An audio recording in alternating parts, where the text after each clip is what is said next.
What's going on, guys? The Comics Kid 2099 here. I am wearing my Green Lantern shirt that is nearly falling apart, and today I am here to talk about some X-Men, specifically Uncanny X-Men issue 139. I've been saying Uncanny X-Men. I don't know when the series officially went from being called X-Men to being called Uncanny X-Men. I do think on the cover for this issue and for the last several, it's been saying Uncanny X-Men, but I want to say it's sometime in the 140s when officially the series was called Uncanny X-Men. I don't know how that's different from this issue that says Uncanny X-Men on the title, but whatever.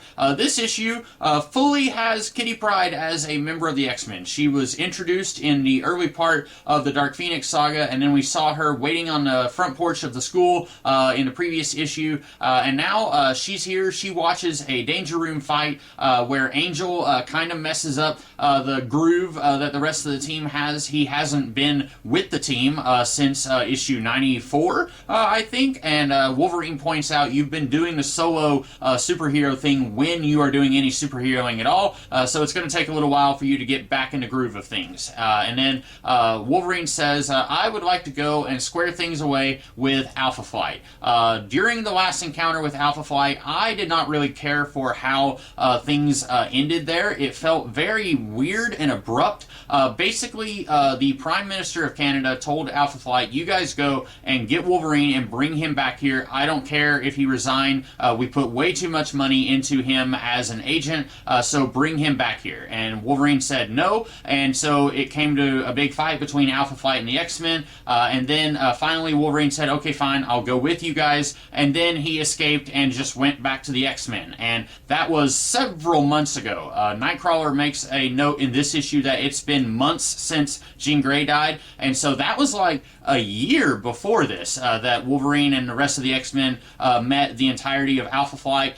So I said then, and I'll say it now, I have no idea what Alpha Flight has been up to this whole time, but you would think if the Prime Minister gave them orders to bring Wolverine back, that they wouldn't get back to Canadian headquarters and say, oopsie, Wolverine got out, oh well. I would think that they would actually go right back to America and make an effort to bring him back. They know where Wolverine is. They know it's somewhere in New York State, because that's where Weapon Alpha or Guardian or Major Maple Leaf, whatever he's calling himself, that's where he first met Wolverine when he was with the X-Men even longer back.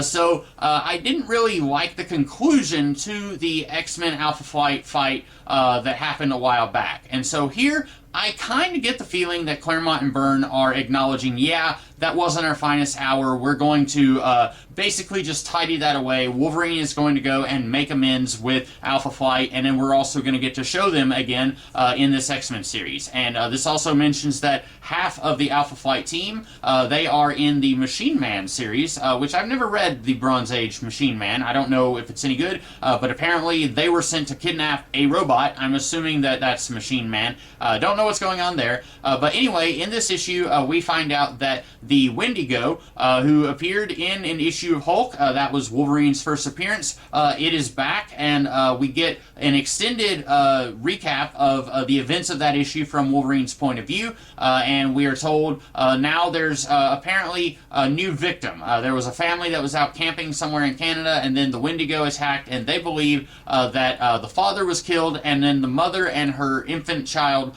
were possibly kidnapped, and then they had an older kid who ran away, and I think he may have ran and got help. And so that is the story here. Wolverine is trying to make amends with the Alpha Flight. Nightcrawler is there to kind of watch his back. Meanwhile, in America, Kitty Pryde gets to start taking dance lessons, and she meets her dance teacher, Stevie Hunter, and let's go ahead and just rip the Band-Aid off. I've mentioned before I'm not a big fan of Kitty Pryde. We have in this issue, they're trying to get into the dance studio, and there's something blocking the door. It's not locked, but there's something that's kind of keeping the door from opening up, and so Kitty Pryde uses her phasing abilities and gets inside, and there's like a broom that's like fallen over and it's blocking the door, so she opens the door up, and then just out of nowhere she says, I'm a genius, by the way. I can take college level courses, and I'm only 13. And it's used to kind of segue into why Kitty wants to take dance classes. She says, This is the only thing that makes her feel like a normal kid. Her super big brain cannot make her a better dancer, and her 13-year-old body is just as clumsy as any other 13-year-old's, and so I get it. That's a good bit of character building. You have a character who's a super genius, and then they want something to make themselves feel human. I said something to that effect about how that would have been cool to see in the Artemis Fowl movie that Disney did.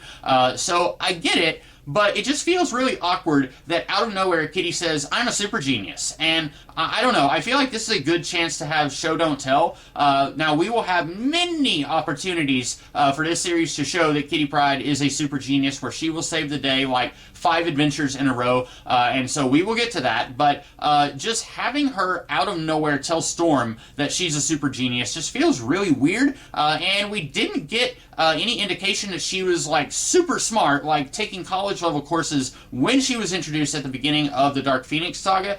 So this feels like, okay, now that she is going to be a regular part of the series, we need to develop her. We need to have more than just she's a 13-year-old girl and she has the ability to walk through solid objects. We need something more. I get it, but I just feel like this feels really tacky the way that it's dropped into the conversation here. And then Storm thinks about how she's going to fight tooth and nail to make sure that Kitty does not lose her childhood the way that Storm lost hers. And that might be about it in this issue. This is the first time that we meet Heather Hudson, the wife of James McDonald Hudson. Although, when I was growing up, I had a few scattered issues of classic X-Men that reprinted these issues of X-Men.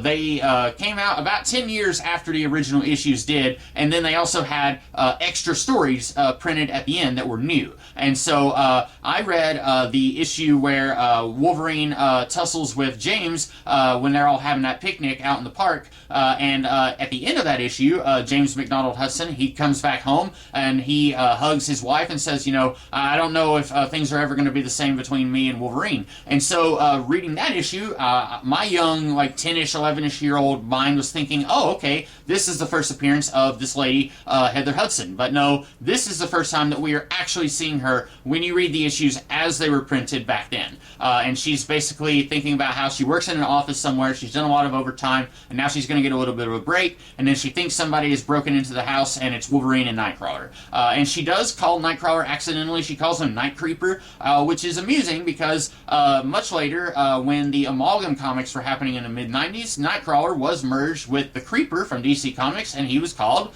Night Creeper. I thought that was kind of funny. They obviously did not know that was going to be happening when they did this issue, just a pure coincidence.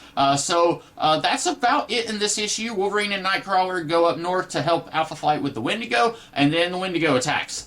So we will be back to talk about issue 140 later. In the meantime, let's consider this issue examined.